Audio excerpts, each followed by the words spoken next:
আগামী জাতীয় সংসদ নির্বাচন নিয়ে অন্তর্বর্তী সরকার ধোঁয়াশা তৈরি করছে বলে দাবি করেছেন বিএনপির সিনিয়র যুগ্ম মহাসচিব অ্যাডভোকেট রুহুল কবির রিজভী। তিনি বলেন, বর্তমান সরকার এক এক সময় এক এক বক্তব্য দিয়ে পতিত সরকারের মতোই বিভ্রান্তি ছড়াচ্ছে। শুক্রবার সকালে রাজধানীর নয়াপল্টনে বিএনপির ভারপ্রাপ্ত চেয়ারম্যান তারেক রহমানের পক্ষ থেকে রিকশা ভ্যান ও অটো চালকদের মাঝে ঈদ উপহার প্রদান অনুষ্ঠানে তিনি এসব কথা বলেন। আগামী নির্বাচনের সুনির্দিষ্ট তারিখ ঘোষণার জন্য সরকারকে আহ্বান জানিয়ে রুহুল কবির রিজভী বলেন, জাতীয় নির্বাচন ডিসেম্বর না জুনে এমন দোদুল্যমান বক্তব্য না দিয়ে স্পষ্ট ও সুনির্দিষ্ট তারিখ ঘোষণা করে জাতিকে আশ্বস্ত করুন।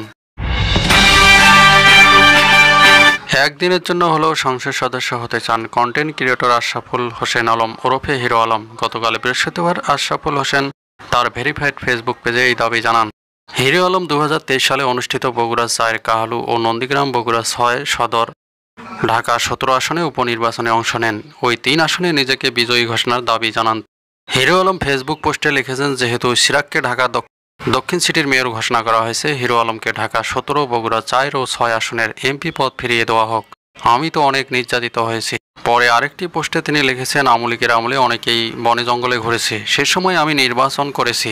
ইশরাক যদি মেয়র হয় তাহলে আমাকে একদিনের জন্য হলেও এমপি দিতে হবে।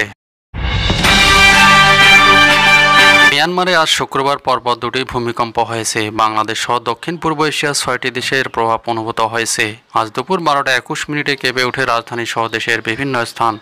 যুক্তরাষ্ট্রের ভূতাত্ত্বিক জরিপ সংস্থা জানিয়েছে, ভূমিকম্পটির মাত্রা ছিল 7.7। এর উৎপত্তিস্থল মিয়ানমারের সাগাইংকে 16 কিলোমিটার উত্তর পশ্চিমে। ভূমিকম্পটির উৎপত্তি 10 কিলোমিটার গভীরে।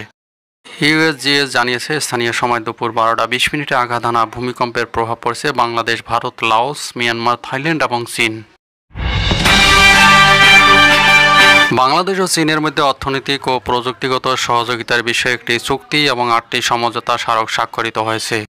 প্রধান উপদেষ্টার 4 দিনের চীন সফরের আজ তৃতীয় দিন শুক্রবার 2 দেশের মধ্যে এই দ্বিপাক্ষিক চুক্তি ও স্মারকগুলো স্বাক্ষরিত হয়।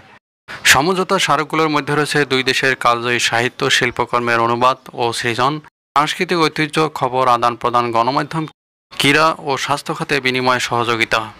পাশাপাশি প্রধান উপদেষ্টার দ্বিপাক্ষিক চীন সফরে 2 দেশের মধ্যে 5 বিষয়ে সহযোগিতার আনুষ্ঠানিক ঘোষণা হয়েছে।